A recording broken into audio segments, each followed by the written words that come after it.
Atin! Panuyan ang pangukay!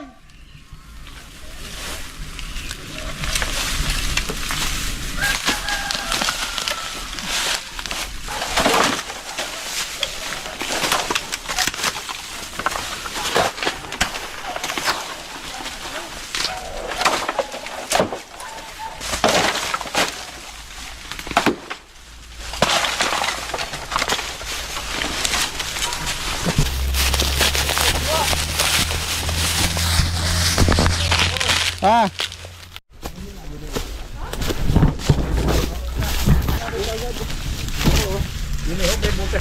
Pare na, pare, hawak na po, hawak na. Ayun na, hawak na. Nagkabiglaan.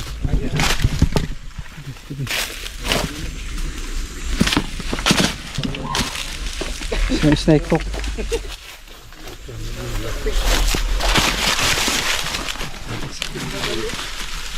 Fancy.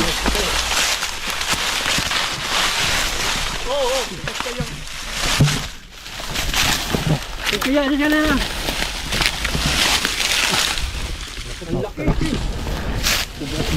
Ay, ay. Kaba natin.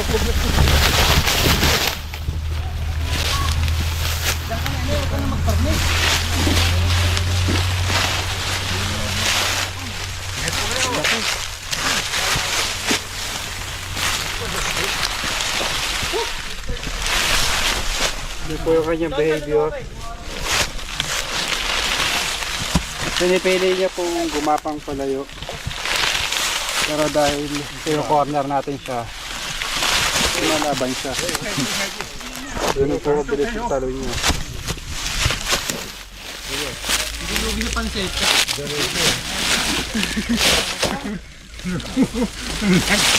Yan na po yung nakakakita ng King Cobra. Yung driver. Andiyan na po yung driver na nakakita. Okay na lang. Ano? Huwag ka na magparme.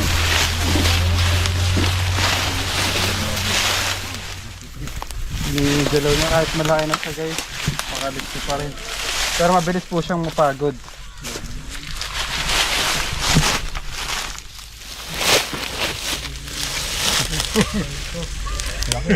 Laki ng alaga niya. Hindi po siya nakakalayo.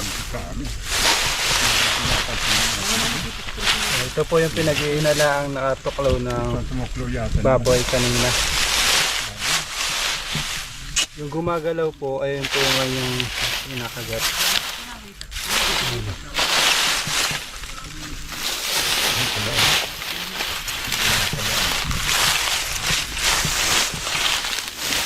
Ito po natin siya.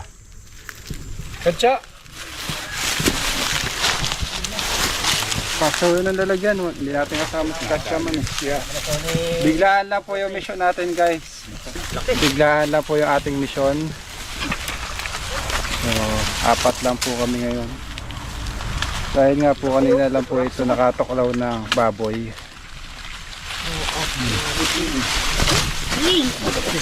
Tugma po ito sa sinasabing 2 dipa. May hawakan nyo, didipahin natin. Ilan dipa? 2, di ba? Dipahin mo dyan.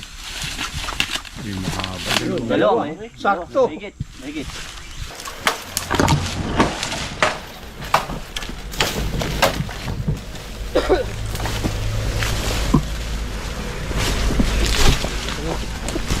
Ito lang ano.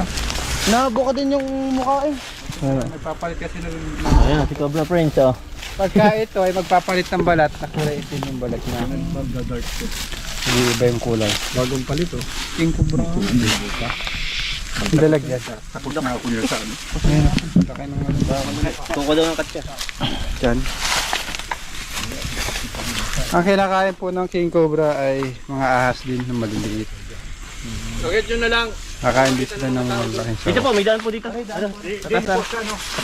Pawak na ko yan itong buwan. Ah, sige po. Tignan namin dito may Saan butas yung mga kuya? Sige.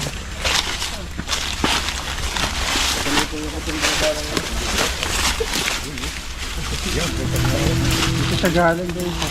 Pag pumupunta ako dyan talaga tayo, ang aking malahi po talaga meron talaga dito.